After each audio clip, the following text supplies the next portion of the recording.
They said it was just another predator, a lion, loose in the plains, dangerous, untouchable. But what if I told you he wasn't hunting? He was calling for help, and the only one who answered was a little girl with eyes full of courage, and a dog that refused to run. What unfolded next would defy instinct, logic, and fear itself. This isn't a fairy tale. It's real. It happened, and it changed everything. So, before we begin, hit like, subscribe if your heart's already racing, and stay, because the roar you're about to hear isn't rage. It's the sound of being seen for the very first time. The wind swept through the golden plains of northern Wyoming, whispering across the long, sun-dried grasses that shimmered like silk under the setting sun. The town of Red Hollow, more a scattering of cabins than a real town, rested quietly beyond the hills, too small for stoplights, too wild for fences. The sky had begun its slow descent into dusk, painted in bruised purples and amber gold, while thunder clouds loomed gently on the horizon. It was late autumn, the kind where every gust of wind felt like a memory, the kind that stirred the soul. 10-year-old Ellie Harper trudged through the tall grass in a worn denim jacket, 2 sizes too big, and faded boots scuffed from too many summers of adventure. Her hair, a cascade of chestnut-brown waves, danced behind her as she marched ahead with her usual mix of determination and wonder. Ellie wasn't like other kids her age. She wasn't glued to a screen or tied to sidewalks. Raised among animals and open skies by her single mother, Ellie had a quiet fierceness, an instinctual pull toward anything wild and wounded. At her side was Ranger, a 6-year-old German shepherd with intelligent amber eyes and a thick coat of sable fur flecked with gray near the muzzle. Once a celebrated search and rescue dog for the state patrol, Ranger had retired early after an avalanche left a permanent scar across his right shoulder. Despite the injury, he was still strong, still vigilant, and utterly devoted to Ellie. He moved with quiet discipline, every pawfall soft and deliberate, ears perked, nose twitching with purpose. "Come on, Ranger. Let's go past the ridge today," Ellie whispered, her voice more to herself than to him. She knew she wasn't really supposed to wander far. Her mom had said it at breakfast that morning, in her usual calm but serious tone. No wandering into the wild side of the field. Some of the rangers said they spotted something strange near the fence line. But Ellie's curiosity didn't come with breaks. She had her backpack, her flashlight, her emergency whistle, and most importantly, Ranger. That was enough in her mind. As they reached the top of the ridge, Ranger suddenly froze. His nose dipped low, his ears flattened, and he let out a low, uncertain growl. "What is it, boy?" Ellie asked, dropping into a crouch beside him. The grass ahead had been pressed down, not trampled like cattle did, but scattered in a way that felt panicked. Ellie stepped forward, pushing the dry blades apart. There, smeared across the yellow, was something darker, something sticky and red. "Blood," she said softly. Ranger barked once, short and alert, his body tense. He began to move ahead cautiously, nose to the earth. Ellie followed closely, each step slower than the last, her heart drumming faster with every sign. More blood, broken grass, a tuft of fur thick, coarse, and golden, but not quite like anything she recognized. It wasn't cow, or deer, or even bear. "Is something hurt?" she whispered, more to herself than to Ranger. But the way Ranger kept his tail low and his muscles taut said enough. Ellie had always felt something sacred in the land. Her mother, Grace Harper, had taught her that every animal left signs, not just of where they'd been, but how they were feeling. Grace, a calm, tall woman with gentle hands and deep green eyes, ran the nearby Wildlife Aid Center. She was known for treating everything from raccoons to mountain lions, and though her voice was rarely raised, her presence commanded attention. After her husband died in a flood rescue mission 8 years ago, Grace never remarried, choosing instead to devote her life to wildlife and Ellie. She carried sorrow like a second coat, one that never came off even in the summer sun. But right now, Ellie wasn't thinking of her mother's warning or the darkening sky behind her. She was thinking of what could be bleeding, alone and afraid somewhere nearby. "Let's just see where the trail leads," she murmured. The trail curved around a half-fallen cottonwood tree, its bark white and ghostly in the twilight. The wind was shifting. Ranger suddenly bristled, barking twice, and took a stance in front of Ellie, his chest low and teeth bared. Ellie ducked behind a boulder, heart now racing, and then, through the brush, she saw it. a flash of golden mane, a massive paw dragging across the soil, a low guttural growl that vibrated the very air. A lion, no fence, no enclosure, no circus nearby. A wild lion, its legs soaked in blood, eyes wide and confused, clearly in pain and staring straight at them. The lion stood barely 20 feet away, chest heaving, its breath labored. A deep gash tore across its front left leg, exposing raw muscle and dirt-caked fur. It didn't charge. It didn't roar. It simply stared, and that stare held something that froze Ellie where she stood.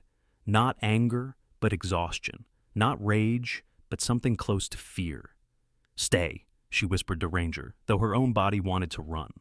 Ranger growled again, a deep protective sound, stepping in front of Ellie. The lion gave a half-limp forward. Ranger barked. The lion stopped. Ellie didn't know how long they stood like that, 3 figures locked in a triangle of instinct and uncertainty. Her breath fogged as the air grew cooler. The clouds above were thickening, and distant thunder rolled across the plains like a drumbeat. Ellie slowly reached into her backpack, pulling out a granola bar. Her hands trembled as she unwrapped it. She didn't know what made her do it. Maybe the way the lion's eyes weren't wild but weary. Maybe the way it didn't move like a predator anymore. I think he's just hurt," she whispered. "He's not here to attack." Ranger didn't move. The lion limped 2 steps closer and then sat, his body sagging like a dropped curtain. He winced, then let out a low whimper, almost like a dog, a lion, whimpering. Ellie had never heard of such a thing, and yet here he was, flesh torn, eyes pleading, too tired to hunt, too stubborn to die. She took one hesitant step forward, offering the bar in her outstretched hand. "It's okay," she said softly. "We're not going to hurt you."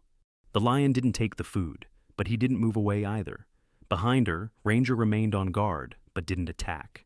And Ellie knew somewhere deep in that old soul of hers that this was just the beginning of something much bigger than herself. The sun disappeared completely. The wind picked up, and Ellie whispered to the wind, "We need to get help." But she also knew something else. She couldn't leave him alone. Not yet. The clouds had thickened into bruised thunderheads by the time Ellie stood frozen before the lion. The light was fading fast, painting everything in the dusky gold and steel gray. The plains had gone quiet, unnaturally so, as if the land itself was holding its breath. Ranger stood rigid, a growl bubbling low in his throat, muscles flexed like drawn wire.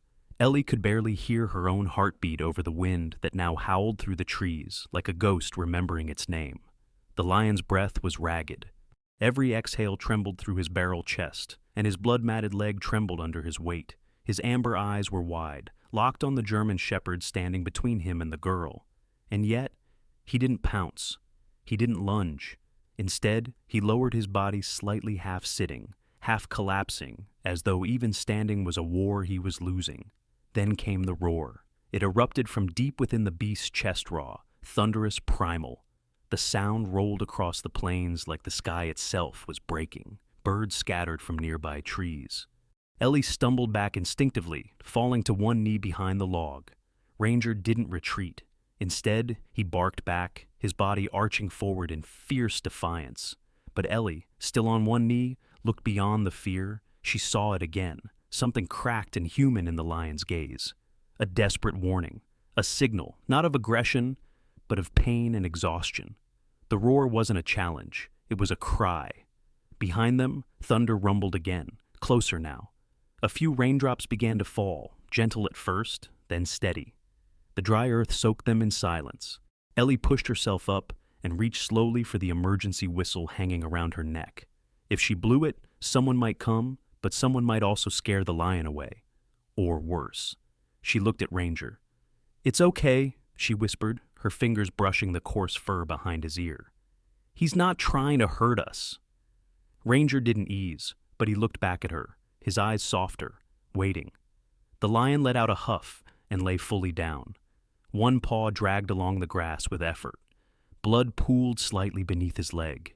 He licked it weakly, but winced each time his tongue touched the wound. Suddenly, a low human voice broke the tension. "You shouldn't be out here, Ellie." Ellie spun around to see a man emerging from the trail, holding a long walking stick and wearing a patched green canvas jacket. He was lean, wiry, with a shaggy beard and dark sun-leathered skin. His name was Martin Lowry, an old ranch hand who lived near the Harper property. He'd lost a finger in a barbed wire accident years ago and often walked the borders of the land just to feel useful. Most days, he didn't say much, just nodded and tipped his hat. But now, his eyes were sharp, scanning the scene with something between fear and disbelief. "What in God's name?" "That's a full-grown lion," he muttered, tightening his grip on the stick. "He's hurt," Ellie said quickly, stepping slightly in front of the beast. "He didn't attack. He's just hurt."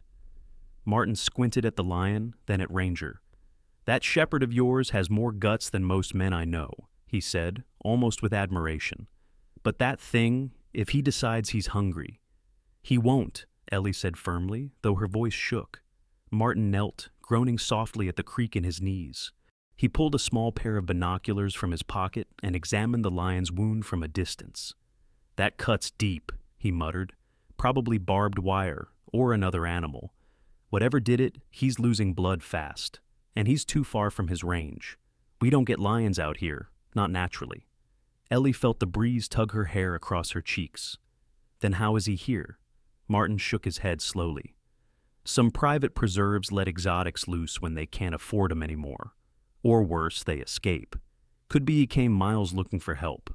Could be he's the last of something." Rain began to fall harder now. Ellie pulled her coat tighter, and Ranger shook his fur, droplets scattering. The lion let out another low groan, curling inward, paw over his wounded leg. Martin stood again. "We need to tell your mama." "She'll want to help him," Ellie said quickly. "I hope so," he replied. "But most folks around here see a lion and grab a rifle first, questions later." Ellie looked back at the lion, who now seemed barely conscious. His sides heaved with labored breath. "We have to get him somewhere safe." Martin nodded slowly. "Tell you what, I'll go get Sam Buckley. You stay here, but don't move in too close, understand? If he gets startled—" Ellie nodded, barely listening. She was already kneeling again, whispering gently to the animal beneath the storm. Ranger lay beside her, no longer growling, just watching. His tail thumped once. Martin walked quickly back toward the trail, fading into the trees. The minutes passed slowly. The rain grew colder. Ellie didn't notice the mud seeping into her jeans. She only watched the lion, every breath, every blink. Once his eye flickered open to meet hers, and something passed between them. Not words, not understanding, just presence, just two living things in a broken world, not enemies, not prey, just beings surviving.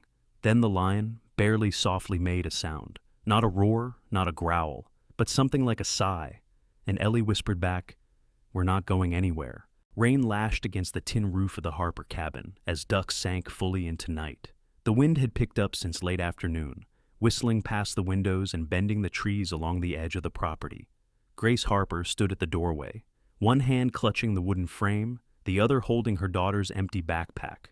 Her lips were tight, her brows knit with growing panic. Ellie hadn't returned by sunset, and the last message on the radio from Martin Lowry had been fragmented by static. Something about a lion and the ridge.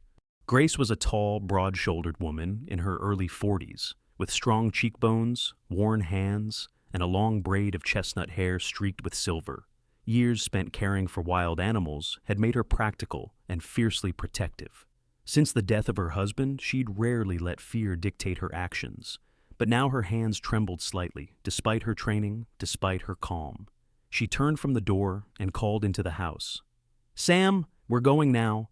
From the kitchen emerged Dr. Sam Buckley, mid-50s, slightly stooped from old back injuries, with sandy hair tied loosely behind his head, and a short-trimmed beard that gave him the look of someone once rugged, now worn down.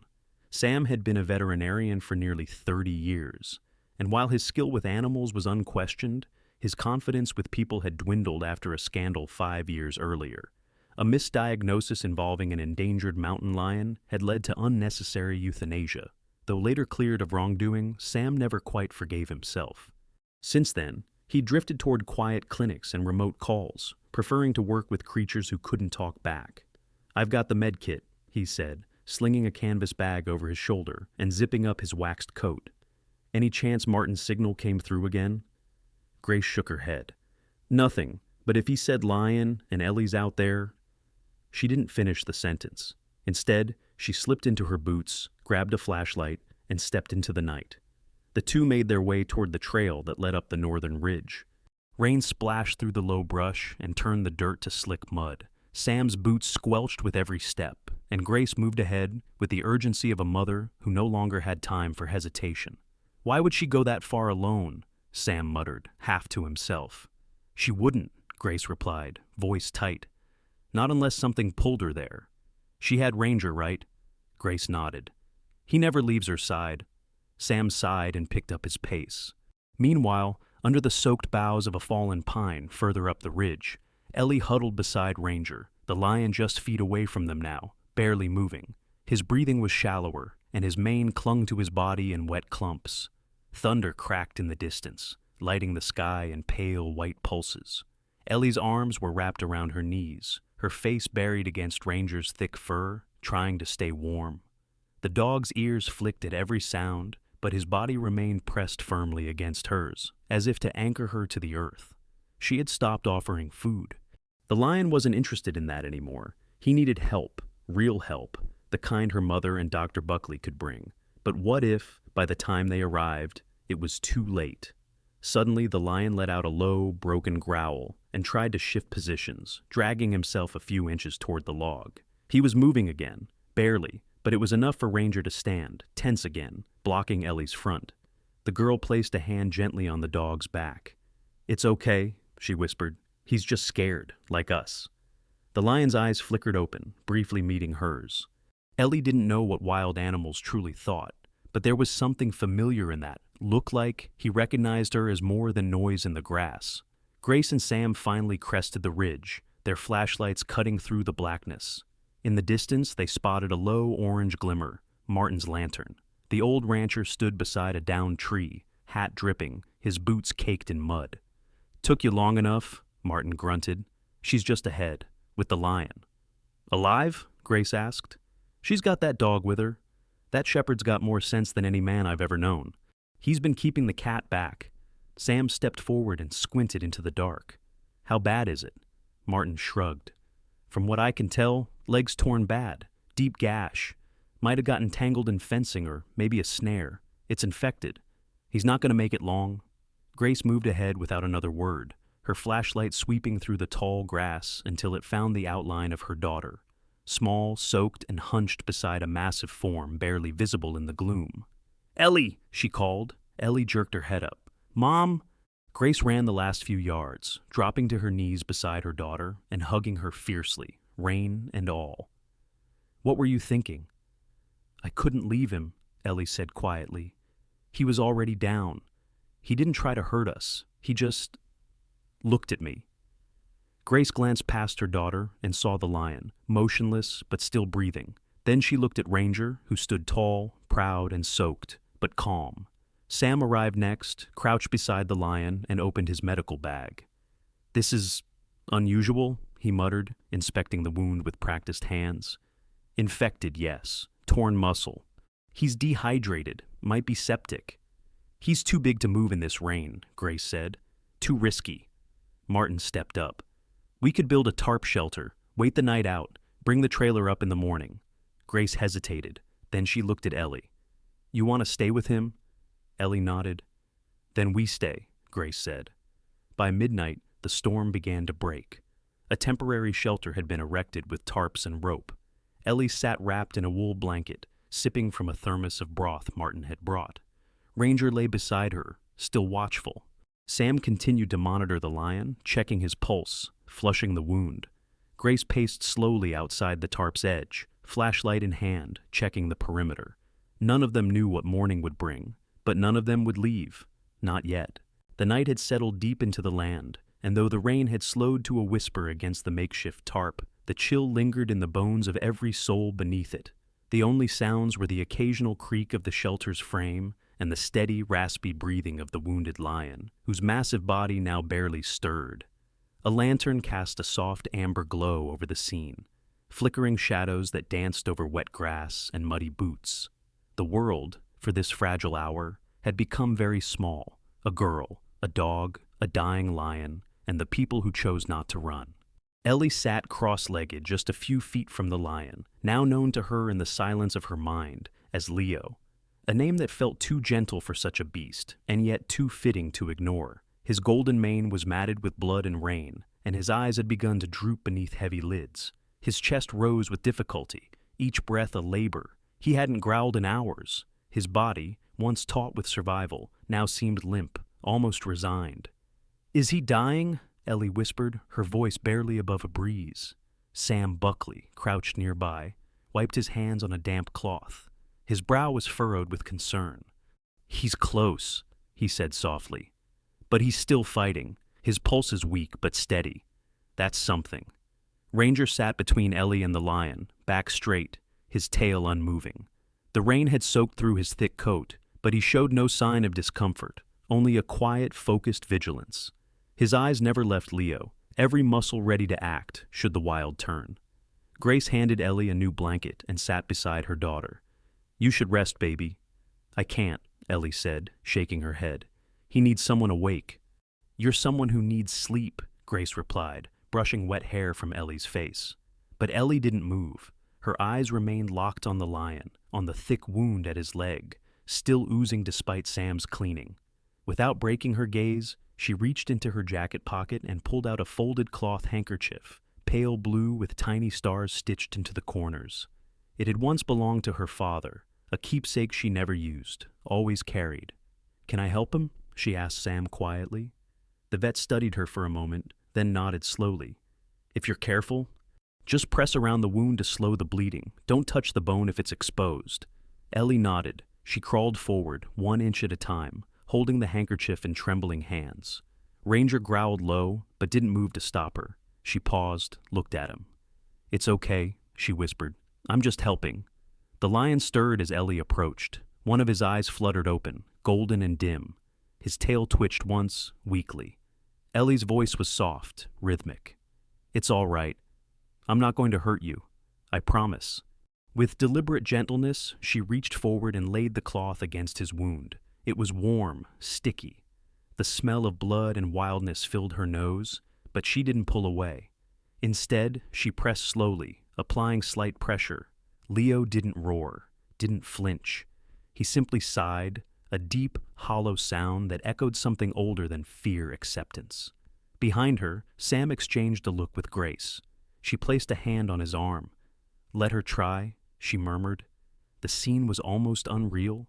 A child tending a lion with the reverence of an old nurse, a dog guarding them both. And the sky above, clearing just enough to reveal a few silver stars peeking through the clouds. Ranger, after a long moment, stepped back a half step, still alert, but no longer blocking. Ellie noticed and looked at him with a small, hopeful smile. "See? He's not bad. He's just broken." Minutes passed in silence. Sam eventually came closer, checked Leo's breathing again, and gave a quiet nod. Swelling slowed. That helped. Ellie sat back, hand shaking, the handkerchief stained dark. Grace wrapped her arms around her daughter. "You did something brave." "I didn't feel brave," Ellie whispered. "I just didn't want him to die alone." A new voice entered the shelter then, a soft, gravelly one. "I hope I'm not interrupting a miracle." Everyone turned to see a woman stepping under the tarp. She wore a long brown trench coat, water streaming off the brim of her felt hat. Her name was Deputy Sarah Klein, a tall, wiry woman in her late 30s with wind-chapped cheeks and gray streaks in her short-cropped blonde hair. Sarah had been the town's only wildlife enforcement officer for a decade, known equally for her stern approach and her fierce compassion. Years ago, she'd lost her younger brother to a bear attack while hiking a tragedy that made her both cautious and fiercely loyal to preserving the balance between man and wild. "Martin called me," Sarah continued, pulling off her gloves. "Said there was a lion up here and a girl with more guts than sense. I brought Tranks in a truck just in case." Grace stood to meet her. "He's badly injured. We don't think he's a threat." Sarah eyed the lion, then the small girl beside him. Her features softened slightly. "No, I don't suppose he is." She walked forward slowly, kneeling beside Sam to examine the wound herself. "Looks like you did good work," she said. but he won't make it another day without proper care. I can call in wildlife transport. They've got space at the facility in Cheyenne. Might even have a large animal surgeon on standby. Ellie stood up. Will they kill him? Sarah shook her head. Not if they can save him. He's not marked as a public danger, and you've already proven he's capable of trust. The girl looked down at the lion again. His name's Leo, she said. Sarah raised an eyebrow. Leo the lion, huh? I like it. They set the plan in motion. The transport team would arrive at dawn. Until then, they would stay. Watch, hope. As the hours passed and the stars emerged in full, Leo slept. For the first time, his breathing slowed, not from pain, but peace. A shift had occurred. A wild instinct had been met, not with force, but with compassion. And in the hush between storm and sunrise, trust bloomed like a wildflower in the frost. The horizon began to pale with the first hint of dawn, casting a dim, ethereal light across the soaked landscape. Mist clung to the ground like breath held in suspense, and the hush that followed the storm settled deep into the bones of the prairie. Under the tarp, Leo lay still, but breathing, his sides rising with a rhythm that felt steadier than the night before. Ellie, curled in a blanket beside Ranger, had finally drifted into a light sleep, her hands still resting on the lion's flank.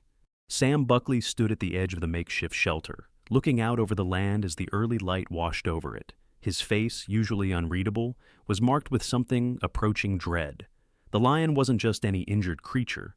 Now, in the morning calm, the truth had come to him in pieces, fragments of memories, rumors, and one phone call from years ago that still haunted his conscience. Grace approached quietly, holding 2 enamel mugs of coffee. She handed one to Sam and followed his gaze toward Leo. You recognized him, didn't you? She asked softly. Sam didn't answer right away. He sipped the coffee, letting the heat work its way through the chill that never left his chest anymore. Finally, he nodded. I think so, he said. 3 years ago, I was contacted by a private research facility, off the books. They wanted a vet with wildlife clearance to assist in a study involving exotic predators. They wouldn't say where the animals were from. That was the first red flag. Grace looked down at the lion, now resting more peacefully. They had 2 lions, Sam continued, his voice tightening. Siblings, male and female, brought in after being separated from their pride as cubs. I refused to work with them. The place reeked of secrecy and exploitation. I reported them. The lab was shut down 6 months later, but they claimed the animals had been relocated safely. He looked back at Leo, eyes narrowing. I don't think that was true. Grace crouched beside him, brows furrowed. You think he escaped? I think he survived, Sam said. I think he ran farther than anyone thought he could. Before Grace could answer, a low voice joined them. If that's true, then he deserves more than just survival. Deputy Sarah Klein stepped out from behind the nearby tree line, where she'd gone to check in with the wildlife transport unit via radio. Her hat was off, revealing damp blonde hair slicked back, and her expression was stern with purpose. I just spoke with the reserve in Cheyenne. They'll send a team at first light, but we'll need to move him closer to the trailhead. No way a truck's getting all the way out here, she said. Sam frowned. That leg's torn bad. If we jostle him too much... They're bringing a mobile stretcher, reinforced for large animals, Sarah said. You'll have medical clearance to ride in with him if he makes the trip. Grace stood and walked toward the shelter. We'll need Martin's help, and Ellie. She'll want to come. She's been with him the longest. Sam hesitated. I don't know if that's wise. She'll fight you on it, Grace said flatly. And frankly, she's earned the right. Later that morning, the sun broke gently through the clouds, casting light that made the world shimmer like it had been reborn. Ranger stood alert as Ellie stirred from her shallow sleep. She blinked up at her mother, who knelt beside her. It's time, baby, Grace said gently. They're coming to take Leo to a place where he can be cared for. Ellie sat up slowly, glancing toward the lion. Will he make it? I don't know, Grace replied honestly, but we're going to try. As the others began preparing the stretcher and gear, Martin Lowry arrived with a rickety but reliable all-terrain vehicle towing a battered trailer. He gave Ellie a soft pat on the shoulder and handed her a thermos. Warm cider, he said. You look like you need it. Ellie nodded. Thanks, Mr. Martin. Sarah directed the operation with calm authority. Sam checked Leo's vitals one last time before administering a light sedative, just enough to keep him from panic during the move. Ellie stayed at his side until the lion's eyes closed again, his breathing slow but strong. The moment came to lift him. 4 people, Martin, Sam, Sarah, and Grace, gently maneuvered Leo onto the reinforced stretcher. Ellie walked beside them, Ranger keeping pace at her side. She talked softly the entire way, whispering stories, songs, anything to fill the silence. The words didn't matter. It was the sound of them, the human connection that seemed to keep Leo anchored to the moment. As they neared the trailhead, a wildlife transport vehicle waited with its back doors open and staff in green uniforms standing ready. Among them was Dr. Evan Laird, a tall man in his early 40s with thin glasses, a neat beard, and the posture of someone used to command. He offered a curt nod to Sarah, then turned his attention to the lion. "I'll take it from here," he said. His tone was efficient, but not unkind. Sam stepped forward. "I'll be riding with him." Dr. Laird hesitated. "Are you the one who treated him in the field?" "Yes." "Then get in," Laird said, motioning to the back. As they loaded Leo into the vehicle, Ellie placed one hand gently against his mane. "Be strong, okay?" The lion didn't move, but his tail twitched once, just enough to count. As the truck pulled away, Ellie stood in the rising wind, watching it vanish down the road. Ranger pressed close against her legs. Grace stood behind them, arms around her daughter's shoulders. None of them spoke, but in that silence, a call from the prairie had been answered. The transport van rumbled steadily along the long stretch of Wyoming highway, the tires humming a lullaby against the gravel. Inside the specially retrofitted rear compartment, the air smelled faintly of antiseptic and fur. Leo lay sedated but stable on the padded floor, his massive body wrapped in thick blankets to keep his temperature up. Tubes ran from a saline bag to his foreleg, and his breathing, while shallow, was no longer labored. Beside him sat Sam Buckley, knees drawn up, hands resting loosely on his lap, and eyes fixed not on the lion, but on the movement of the rise and fall of the chest that had once terrified him. The light from a small window cut across Sam's weathered face, catching the faint scar along his left jaw, the result of a horse kick from years ago, and deepening the lines under his eyes. For the first time in a long while, Sam wasn't thinking about how many things had gone wrong in his career.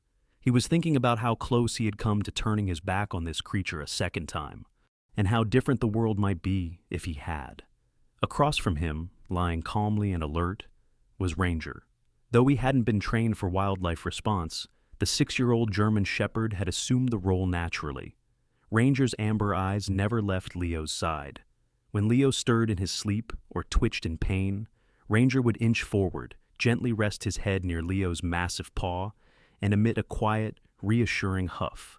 That sound alone seemed to calm the lion more effectively than any drug. "Remarkable dog," murmured the driver from the cab, a man in his late 20s with shaggy black hair and an easy slouch named Kyle Benson. Kyle was a junior handler from the Cheyenne Wildlife Recovery Center. New to the field, but earnest and eager, Kyle had already become slightly overwhelmed by the significance of this transport. Through the open partition, Kyle glanced back and added, "He hasn't barked once since we left, like he knows it's not time for noise." Sam gave a slow nod. "He's a quiet kind of loyal, and he doesn't trust easy." Kyle chuckled. "You and me both, Doc." Back at the recovery center, situated on the edge of a low valley rimmed by pine forests and sandstone bluffs, preparations had been underway since sunrise. The facility, a modest compound of low buildings and enclosed rehabilitation habitats, was managed by Dr. Irene Caldwell, a stern, wiry woman in her early 60s, with a long braid the color of ash and a commanding presence that made interns scatter like startled birds. Irene had spent decades running the center, known for her dry wit and no-nonsense demeanor.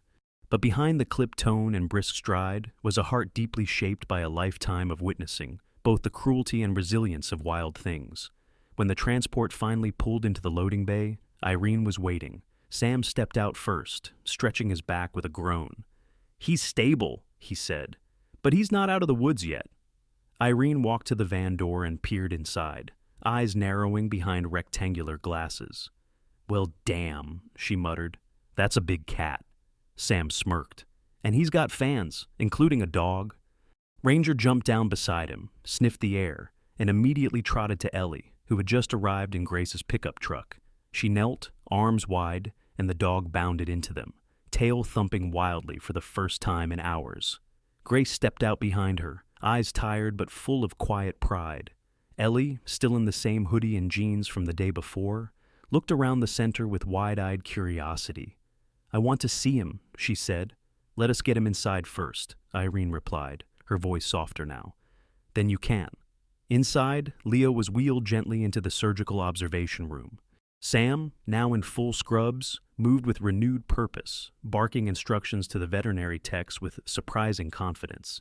It was the first time Grace had seen him so alive, like something long buried had stirred awake. As they settled Leo into a heated recovery bed, Irene approached Sam with a tablet in hand. "Did a preliminary scan. That leg's going to need stitching and long-term rehab, but the real surprise is what we found in the muscle tissue scarring, multiple old incisions. He was experimented on." Sam nodded grimly. "I know. Is it true?" she asked. "You treated one of the lions from the Stony Ridge case?" "I didn't," he replied, "but I almost did, and I've regretted it since." Irene didn't offer comfort, but she gave a slight nod. "Well, here's your shot at redemption." That evening, after Leo had been sedated again and stabilized, Ellie was allowed into the recovery bay. The room smelled of antiseptic and faint hay, the air quiet except for the steady beep of monitors. She approached slowly, Ranger at her side. Leo didn't move, but when she stood near the edge of the bed, his ear twitched once. Then, slowly, his tail moved, barely. Ellie smiled. "Hey, Leo, you're safe now." Sam watched from the window above, arms crossed. Grace stood beside him, sipping tea from a center mug. "He looks better," she said softly. "He is," Sam answered. "Still a long way to go, but he's not giving up." Grace glanced sideways. "Neither are you." He didn't reply, but he didn't deny it. As the sun dipped below the ridge, casting long amber shadows across the floor, the lion rested. The girl stood beside him. The dog lay at her feet.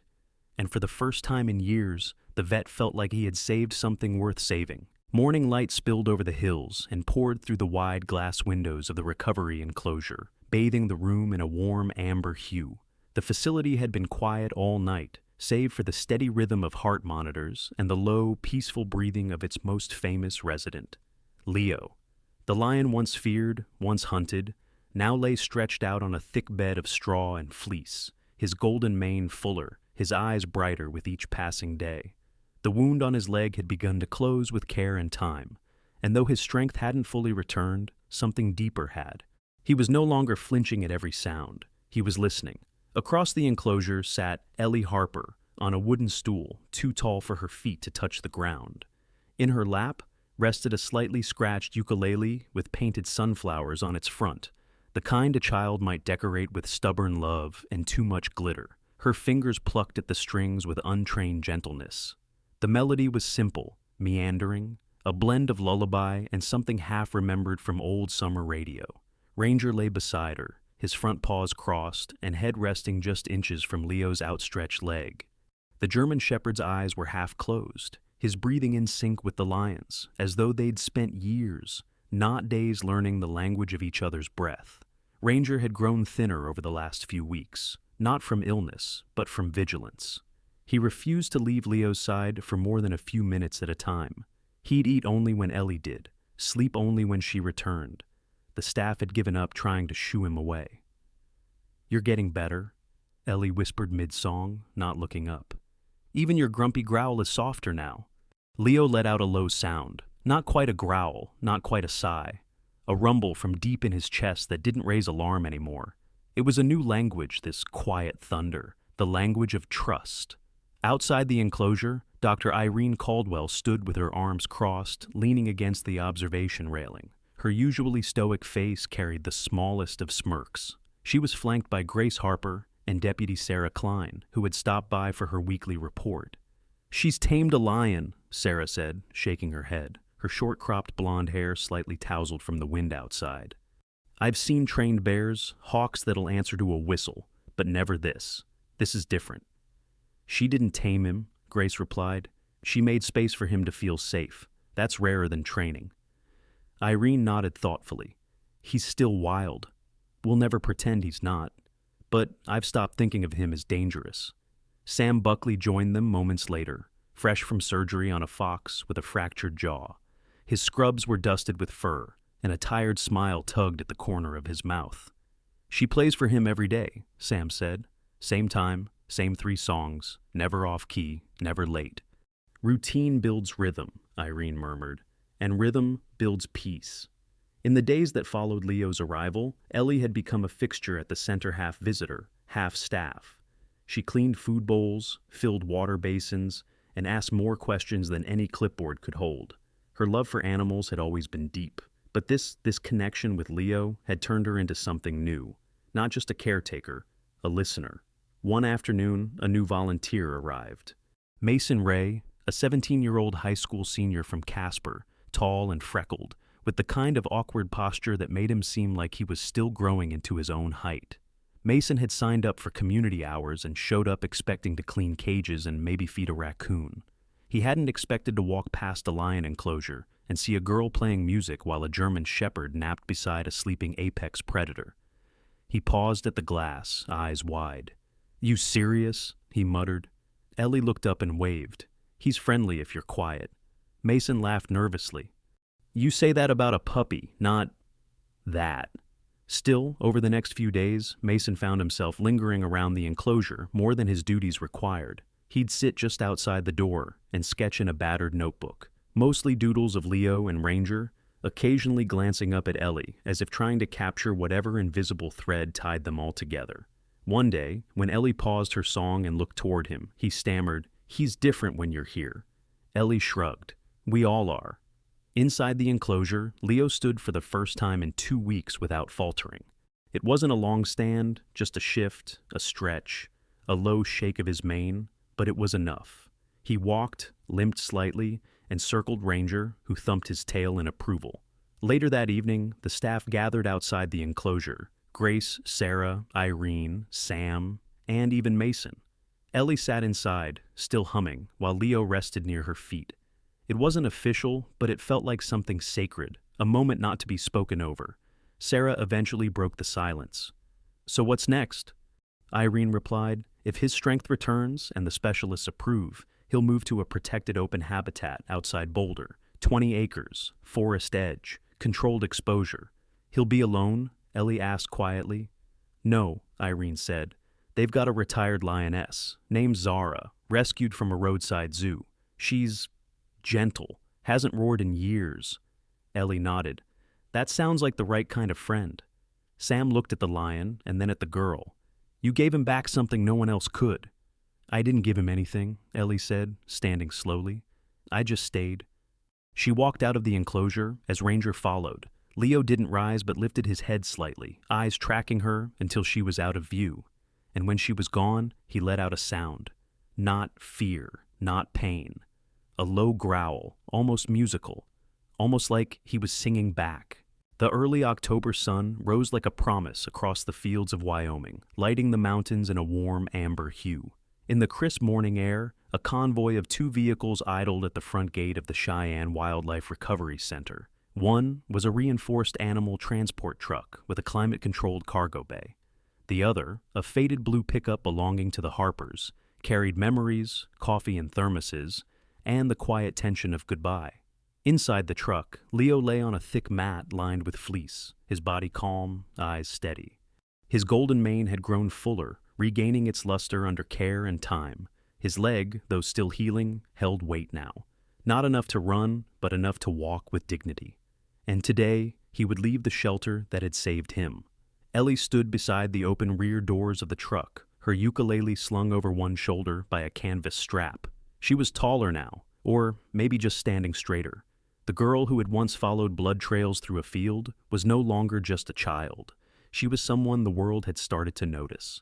Grace stood a few steps behind her, arms crossed loosely, eyes on her daughter. She wore her old Ranger's jacket, a remnant from before Ellie was born, and though her face carried the same quiet strength, her eyes were softer now, changed by the weeks of watching her daughter step into courage.